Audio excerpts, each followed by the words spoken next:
Assalamualaikum sahabat travel zaman. Alhamdulillah wa syukurillah wassalatu wassalamu ala rasulillah. Kali ini biiznillah Al-Fakir akan mengajak sahabat travel zaman dalam segmen yang baru tapi lama, yakni cerdas, ya, pakai Z, ya, ceramah di akhir zaman. Bagaimana keseruannya? Yuk tonton sampai habis, semoga bermanfaat. Selamat menyaksikan.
yang tidak satu yang berbeda, dan insya Allah sama-sama mencari ridho Allah Subhanahu wa Ta'ala. Apapun kelompok kita, mau A, B, C, asalkan tetap tasamuh, asalkan tetap kita saling menghargai dan menghormati, maka itu bukan sebagai masalah. Asalkan kita selalu bersatu dalam kebaikan. Kata pepatah, satukan apa yang bisa disatukan, tinggalkan apa yang menjadi penyebab keretakan. Maka itu pepatah akan selalu menjadikan kita tetap bersatu kalau itu yang kita kedepankan. Satukan apa yang bisa kita satukan, kemudian tinggalkan apa yang bisa menjadikan keretakan di antara kita. Mungkin di rumah tangga juga demikian, Bapak ya. Kalau seandainya kita yang sudah makan petik, yang kelompok mau makan pelecing, dia masak sendiri ya. Ya bapak-bapak misalnya suaminya, bapak suami dari Lombok pelecing setiap hari, istrinya makan petik dan dada yang mentah setiap hari, maka dapur-dapur sendiri akhir-akhirnya. Kalau tidak ada yang akan saling tasamuh antara satu dengan yang lain. Bapak Ibu rahimahullah, jadi sebagaimana tema yang disampaikan adalah fiqhus shiyam, yaitu fikih tentang puasa, karena insyaallah seminggu lagi ke depan kita akan memasuki bulan Ramadan, bulan yang sangat agung, bulan yang sangat istimewa, bulan yang dicari-cari oleh orang-orang beriman karena fadilah-fadilah yang sangat luar biasa di dalamnya. Sehingga kalau kita tidak gembira, tidak senang, tidak semangat untuk diberikan bulan Ramadan oleh Allah Subhanahu wa Ta'ala, terus kapan kita semangat lagi? Kapan kita akan senang? Kapan kita akan mengagungkan bulan yang Allah juga mengagungkan bulan tersebut? Di antara keagungan Allah adalah Allah menurunkan Al-Quran di bulan tersebut. Itu bentuk pengagungan Allah Subhanahu wa Ta'ala, bahwasanya Allah mengagungkan bulan Ramadan. Allah katakan, A'udzu billahi minasy syaithanir rajim. Syahrul Ramadan alladzi unzila fihi al-Qur'an hudan lin-nas wa bayyinatin minal huda wal furqan. Faman shahida minkum ash-shahra falyasum. ومن كان مريضا أو على سفر فعدة من أيام أخر يريد الله بكم اليسر ولا يريد بكم العسر ولتكملوا العدة ولتكبروا الله على ما هداكم ولعلكم تشكرون.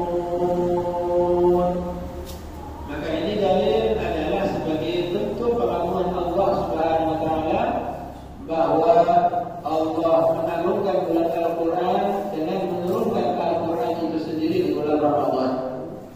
Kapan diturunkan? Yaitu di bulan Ramadan, dari Lauhil Mahfuz ke Sama'ud Dunya. Karena kita tahu proses penurunan Al-Quran, nuzulul Quran, prosesnya adalah dari Lauhil Mahfuz diturunkan ke Sama'ud Dunya di bulan Ramadan secara kamil, secara 30 juz. Kemudian dari Sama'ud Dunya diturunkan kepada Nabi Muhammad SAW secara berangsur-angsur selama 23 tahun. Itulah yang kita kenal bahwa Al-Quran diturunkan ke Nabi Muhammad SAW sesudah bi'tsah, sesudah diangkat menjadi Nabi dan Rasul, dari umur beliau 40 tahun sampai dengan 63 tahun. Sehingga Al-Quran turun ke beliau selama 23 tahun dari Sama'ud Dunya kepada Nabi Muhammad melalui malaikat Jibril alaihi salam. Kemudian yang kedua, Bapak Ibu rahimahumullah, bahwa di antara bentuk pengagungan Allah Subhanahu wa Ta'ala dengan bulan Ramadan, bahwa Allah Subhanahu wa Ta'ala menjadikan salah satu malam di bulan Ramadan sebagai malam Lailatul Qadar. Tidak ada malam Lailatul Qadar kecuali hanya di bulan Ramadan. Dan itulah bentuk daripada pengagungan. Kalau Allah saja mengagungkan, kenapa kita sebagai hamba-Nya tidak mengagungkan bulan itu sendiri? Bapak Ibu rahimahumullah, mengagungkan bulan Ramadan tentu bukan hanya sekedar kita mengagungkan secara fisik dengan memeriahkan lingkungan, memajang misalnya ada kata-kata marhaban ya Ramadan, ada umpul-umpul bendera dan seterusnya. Itu sifatnya adalah physically, yang sifatnya berupa eksternal. Tetapi tentu mengagungkan Ramadan yang lebih penting adalah internal kita, yaitu batin kita berupa iman kita. Siapkah kita akan masuk ke Ramadan atau belum iman kita? Siapkah iman kita untuk beribadah di dalamnya ataukah belum? Siapkah kita untuk sholat tarawih full 20 rakaat bagi yang 20 atau lebih banyak berlosornya? Lebih banyak bahasa di sini berlosor? Bahasa lima apa berlosor? Bukan, mengedepan ini, menaruh kaki ke depan, karena pantel, betul losor. Betul losor. Kalau bahasa lima betul losor, tidak ada airnya, betul losor aja. Iya. Jadi apakah kita betul losor lebih sering daripada ikut imam di sholat tarawih? Itu kesiapan mental. Kesiapan fisik tentu akan berpengaruh dengan kesiapan iman kita. Bahwasanya fisik yang kita punya akan kuat ketika mental iman rohiyah kita akan kuat. Para sahabat radhiyallahu anhum yang sudah menjadikan sholat jamaah sebagai hal yang wajib bagi mereka, betapapun mereka sakit, mereka paksakan dirinya hadir ke masjid untuk sholat jamaah.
Yang biasa, dia menganggap Ramadan seperti bulan-bulan yang sebelumnya, tetapi orang yang ingin mendapatkan gelar al-muttaqun sebagaimana tujuan Allah mewajibkan Ramadan, maka tentu dia harus jalan dengan maksimal supaya dia mendapatkan daripada gelar al-muttaqun.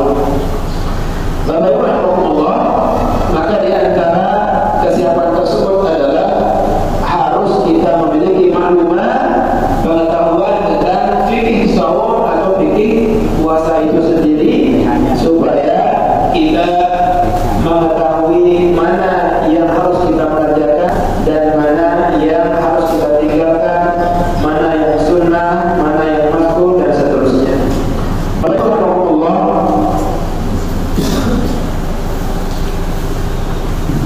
as-siyam, puasa secara lughatan adalah mujarrad al-imsak. Puasa secara bahasa maknanya adalah menahan segala yang kita tahan. Maka itu makna secara bahasa. Apakah menahan untuk tidak keluar masjid, maka itu puasa. Menahan untuk tidak buang air, itu juga puasa secara bahasa. Apapun yang sifatnya menahan, maka itu puasa. Kemudian yuqal lis-sakit sha'imun limsakihi 'anil kalam. Dikatakan orang yang diam itu puasa karena dia menahan dari berbicara. Sebagaimana dalam Al-Qur'an, inni nadartu lir-rahmani shawman, aku telah bernazar untuk shaum, artinya bernazar untuk puasa. Walan ukallimal yawma insiya, aku tidak akan berbicara dengan manusia pada hari ini. Itu makna shaum secara bahasa. Kemudian wa syar'an imsaku biniyatin, imsakun biniyatin an asya' makhsusah fi zamanin muayyan min syakhsin makhsus. Secara syar'i adalah menahan dengan niat dari sesuatu yang khusus, yaitu dari khusus. Apa sesuatu yang khusus? Dari puasa Ramadan fi zamanin muayyan, di bulan Ramadan, min syakhsin makhsus, dari orang yang dikhususkan. Karena tidak semua orang berpuasa diwajibkan. Ada orang-orang yang tidak diwajibkan, dan ada orang-orang yang boleh juga untuk tidak berpuasa. Kemudian rahimahullah, wa furida shaum Ramadan fi Sya'ban fi sanah ats-tsaniyah min al-hijrah. Diperlukan, diwajibkan puasa Ramadan pada bulan Sya'ban di tahun kedua dari hijrahnya Nabi sallallahu alaihi wasallam. Fasama Rasulullah sallallahu alaihi wasallam tis'at Ramadan ijma'an, yaitu 9 Ramadan beliau puasa di Madinah, sehingga 1 Ramadan atau 1 tahun di tahun pertama beliau belum melakukan Ramadan puasa. Kenapa? Karena belum diwajibkan. Maka diwajibkan bulan Ramadan pada tahun kedua dari hijrahnya beliau dari Makkah ke Madinah al-Munawwarah. Wa siyamu syahr Ramadan, wa siyamu syahr Ramadan ahadu arkanil Islam. Dan puasa bulan Ramadan adalah salah satu rukun Islam yang wajib kita imani. Faman angkarahu faqad kafar, barang siapa yang mengingkari wajibnya puasa di bulan Ramadan, maka dia telah kufur. Bisa dikatakan dia telah kafir karena tidak menangkap sesuatu yang diwajibkan oleh Allah Subhanahu wa taala sebagai suatu kewajiban. Wa hukumuhu al-illah, maka hukumnya adalah hukumnya wajib atau fardu. Hukum puasa Ramadan adalah wajib atau fardu. Wa qad dalla 'ala dzalika al-kitab was sunnah wal ijma'. Dan sungguh telah menunjukkan atas kewajiban itu baik dengan dalil kitab Al-Qur'an ataupun sunnah dan ijma' para sahabat. Qala ta'ala, kutiba 'alaikumus shiyam, telah diwajibkan atas kalian puasa. Maka ini dalil dari Al-Quran tentang kewajiban puasa itu sendiri. Kemudian dari Nabi sallallahu alaihi wasallam, buniyal Islamu 'ala khamsin, Islam dibangun atas 5 perkara: syahadatu an la ilaha illallah wa anna Muhammadar Rasulullah, wa iqamus shalah wa ita'iz zakat wa hajjil baiti wa shaumi Ramadan. Di antaranya adalah shaum Ramadan, bentuk daripada rukun Islam yang dibangun atas dasar Ramadan tersebut, dibangun dari didasarkan dari Ramadan, dibangun Islam itu sendiri, sehingga Islam adalah suatu ajaran yang dibangun dengan 5 tiang, di antara adalah tiang Ramadan. Amma qadru siyam faqad ja'a fi hadithi katsiran,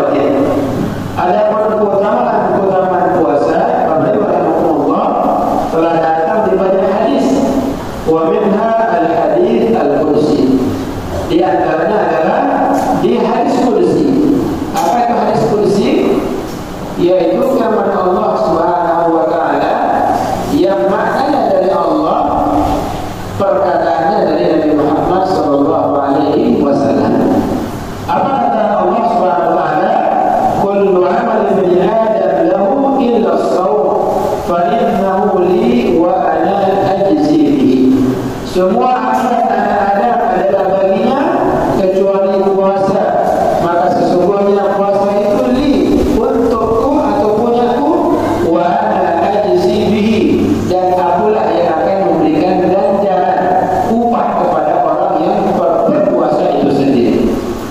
Sehingga maknanya Bapak Ibu rahimahullah, pahala puasa tidak bisa diukur dengan banyaknya air minum yang keluar ketika berludah di siang hari.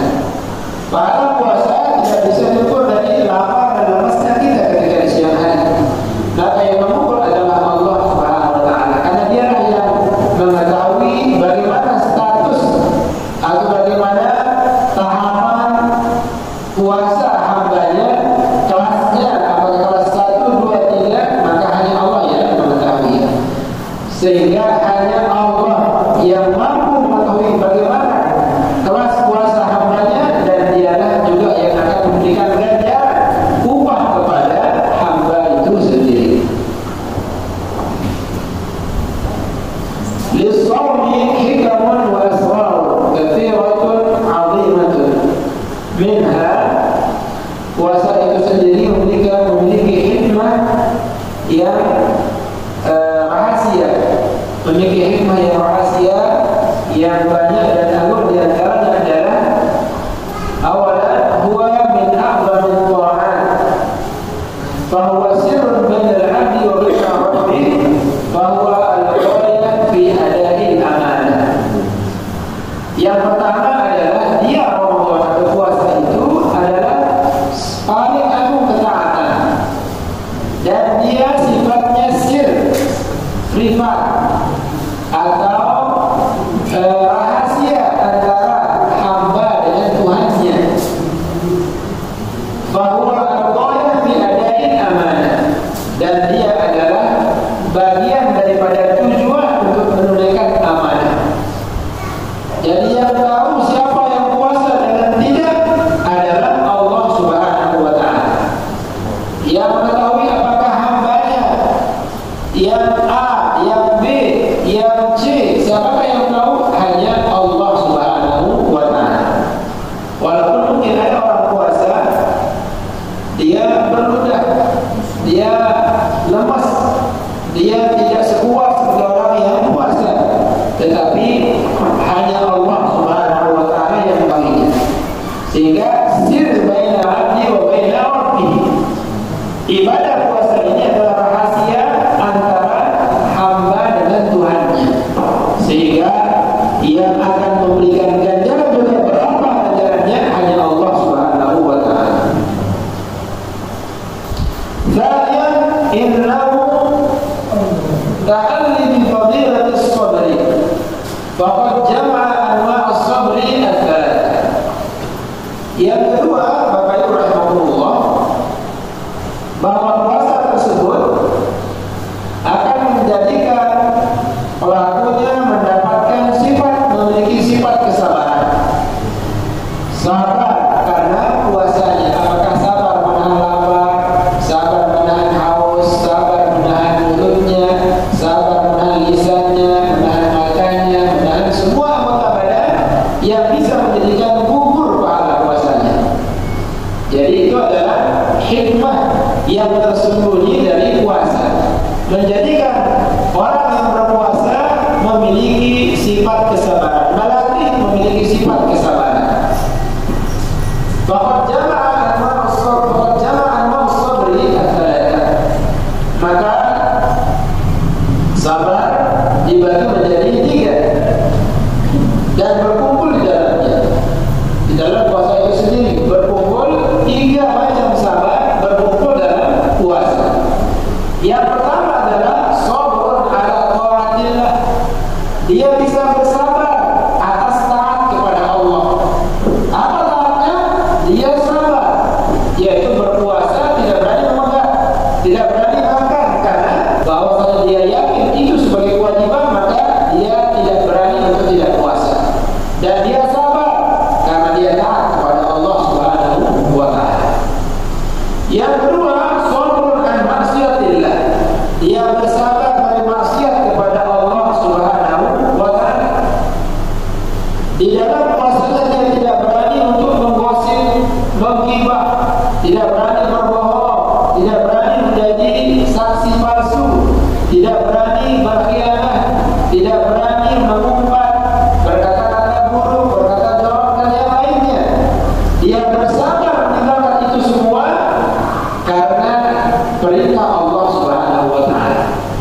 Dia berselamat karena dia tidak